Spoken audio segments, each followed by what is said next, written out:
In John chapter 8 and verse 6, in John 8:8, Jesus bends down and writes on the ground with his finger. Do you have any idea as to what he was writing?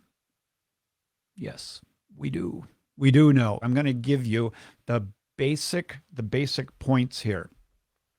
When you read the New Testament in Jesus' teaching, it's important to realize that he was a rabbi. Okay? Now, he wasn't just a rabbi, he was the Son of God, but he was a rabbi, a teacher. And as a teacher, a rabbi in the first century, he utilized different methods of teaching that were actually quite prominent. And the great Hillel, just prior to him, is the one who really set into motion a lot of different ways of teaching. And one of them was a method called remez, which is hinting back to the Old Testament. And you could do this by just reading a phrase. The Lord is my shepherd. Well, I'm hinting back to Psalm 23. In John chapter 8, we see that there is a woman who is caught in adultery, and she is brought by the leaders to Jesus at the temple and thrown down, and they say, this woman was caught in adultery. And what do you think we should do? The law of Moses said we should stone her. And Jesus bends down, writes in the dirt, stands up, and says, the one who is without sin should cast the first stone. And then he bends down and he writes in the dirt again. So the question is, what is he writing? Now, in order to know that, you have to know the context of John chapter 8, which goes all the way back to John chapter 7, starting in verse 37, which says, on the last day of the feast, which is the Feast of Tabernacles, the great day, Jesus stood up and proclaimed, if anyone thirsts, let him come to me and drink. He who believes in me, as the scripture has said, out of his heart shall flow rivers of living water. Okay, and then after that, in verse 43, there was a division among the people over Jesus. There was a rejection of Jesus. So the way that you have to read this is you have to look at the context of John chapter 8, which is the Feast of Tabernacles, the water, the issue of water, Jesus saying, come to me and out of your heart will flow rivers of living water. Now, at the Feast of Tabernacles, there was a tradition where they would give a water libation. In other words, they would take these big jars of water, and every day they would pour them out in the temple as a sign, really, of in the future, when the Messiah comes, water from the temple will go all the way out into the desert.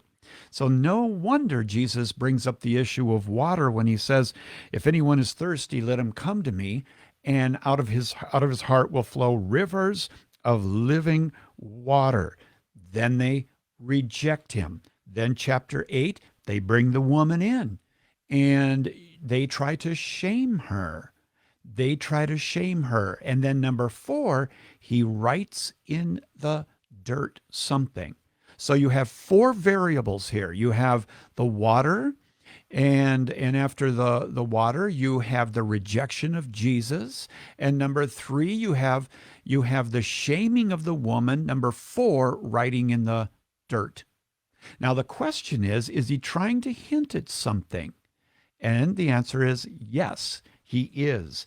And I would submit to you that he is hinting to Jeremiah chapter 17, which is a chapter that talks about Israel's rejection of God and that they will be shamed. So it says in Jeremiah 17 and verse 12 and 13, now listen for the 4 variables. Okay, what are they? Water, rejection, shame, and writing in the earth. Now these guys are trying to shame the woman in John 8. Listen to this. O Lord, the hope of Israel, all who forsake you shall be put to shame.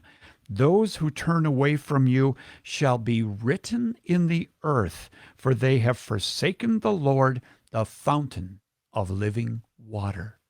So you see that Jesus, in his cleverness, he brings all 4 variables into one stroke on the ground, writing in the ground. And what does it say after that? They knew what he was saying. They're going to be shamed. And they left one by one, starting with the eldest. Now, there's only one place in Jerusalem where it gives a list of people starting from the oldest to the youngest, and that is the list of the Sanhedrin in the temple. And so we know that these are members of the Sanhedrin. And what were they doing? Trying to shame a woman. And Jesus is writing in the dirt, and that communicated to them, you have rejected the Lord, the fountain of living water. You're going to be put to shame. Your names are going to be written in the earth. So I'd ask you, what do you think he was writing in the earth? I believe he was writing their names, starting with the oldest and going down to the youngest. What we take away from it is what?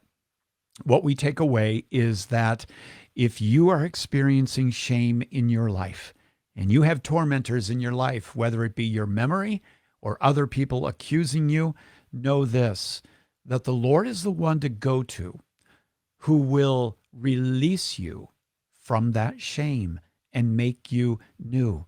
Because at the end of the story in John chapter 8, we see that Jesus says, where are your accusers?